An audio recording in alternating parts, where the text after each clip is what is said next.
Hello friends, I'm Christopher and I love to garden. Today I'm going to tell you everything that I know about making barrels to grow potatoes in and what you need to do to actually prepare your potatoes, plant them, and let them sit for 120 days. Let's get started.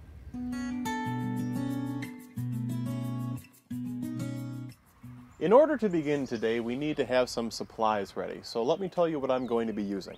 Of course, I've got my handy dandy shovel, good old spade shovel. This is a Fisker's shovel I finally switched to this year, and it's one solid piece of metal. It is so nice because I tend to take my shovels and break them right here. It hasn't happened this year yet. We're going to be planting our potatoes in this 55-gallon food-safe barrel. I ended up finding this from a local supplier. It's used and it was $14. I bought a couple of them, a few to make rain barrels and then one that I wanted specific for this purpose of potatoes. We're going to be cutting this in half. Food safe is the best choice because of the particular kind of plastic that this is made out of, as well as the materials that were in it before. I'm not worried about anything leaching into the soil and then into my starchy potatoes and then into my stomach in the future. Handy dandy wheelbarrow, of course, because we're going to be mixing the clay soil that's all around us with this sphagnum peat moss. Peat moss is a really wonderful item. It helps your soil retain moisture while improving drainage at the same time. And up here in Wisconsin, at least here in Oshkosh, we've got some pretty dense clay soil, so it's important that we amend the soil with a good drainage material. This also helps the potatoes, the tubers actually spread out and grow, which is of course important just because of the way the potatoes grow. And then I've got a little saw, jigsaw, and a drill with a great big bit on it. We're going to be making some drainage holes with this, and of course the saw is what we're going to be cutting the barrel in half with. Before we cut this barrel in half, let's go ahead and put drainage holes on the top, then flip it over and put some drainage holes in the bottom. Both this top and the bottom are going to be the bottom of the two half barrels when all is said and done.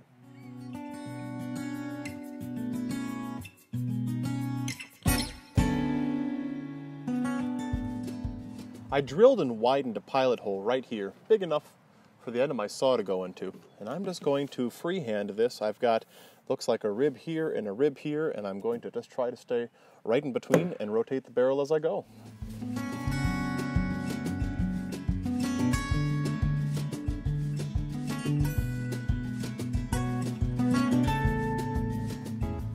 Last year we grew our potatoes directly in the ground, even in clay soil. There's good nutrients in there, even if it is a little bit dense. So our next step, I'm going to be mixing some of our earth with the peat moss, putting it in here in the wheelbarrow, and then in the buckets.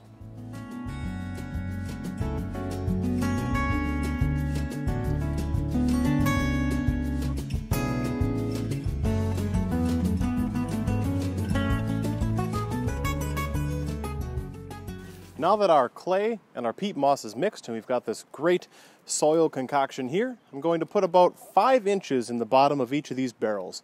Beforehand though, I'm going to take them and move them to where they're going to live for most of the season. We're still waiting to get our mulch, which is going to be covering our raised beds. But we'll be able to move these still. That's the beauty of planting in barrels, is they'll have some weight to them, of course, but you'll still be able to actually move them around if you want to capture better sunlight or you just need to move them. All right, let's talk about potatoes. So what I have here are actual French fingerling seed potatoes. They are certified organic. I actually like to do a lot of my shopping for things like this from a company called Seed Savers Exchange in Decorah, Iowa, and I'll put a link in the description below so you can find things for yourself. But why don't I unwrap this and we can take a look at these. So these potatoes had started chitting a couple weeks ago. I'm a little late to the game. I probably could have planted these potatoes about 2.5 weeks ago, but I didn't have the time, so I let them sit. And then these wonderful growth started happening, and this is normal. This is the beginning of the sprouts, the shoots for your potato. Now, if it were the middle of March here up in Wisconsin and we're still covered in snow and ice and such, and I had potatoes that were like this, maybe I had left them, excuse me, maybe I had left them downstairs in a cellar, and they were looking for the sun, and they had started growing. Well, at that time, I might have wanted to snap them off and plant them in small little pots, and they probably would have started growing. This time of year, though, I definitely don't want to snap these off because this potato source, all this wonderful starch and nutrients that are inside the magical potato, is what's going to be feeding these plants initially. So I just wanted to show you what they looked like.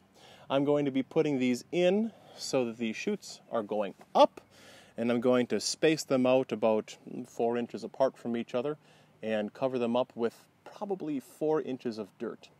And then throughout the summer, what we're going to do is we're going to continue to mound more soil on top of it as the greenery grows. And about 100 to 120 days from now, when the green growth starts to die back, that's how we know it's time to harvest. So there's going to be 2 more parts to this video, just a little plug for later in the season.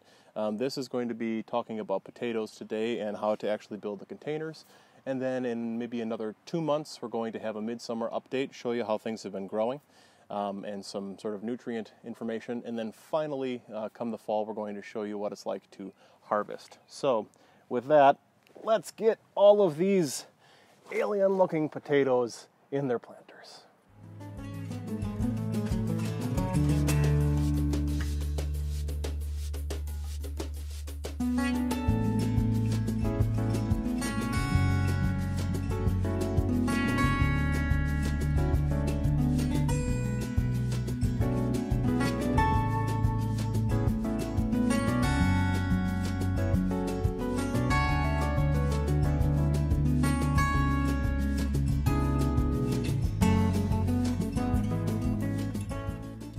The final step for our part today, as with many gardening things, is to water in what we've just planted.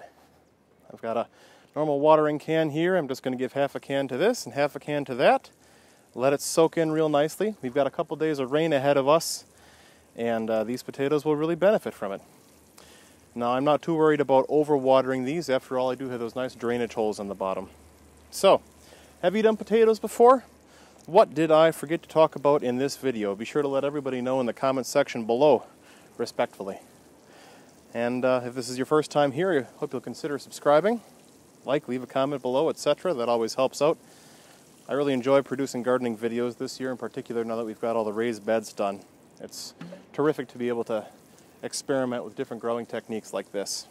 I hope you enjoyed yourself. So, until next time, my name's Christopher. I like to garden. I like to do woodworking. What do you like to do?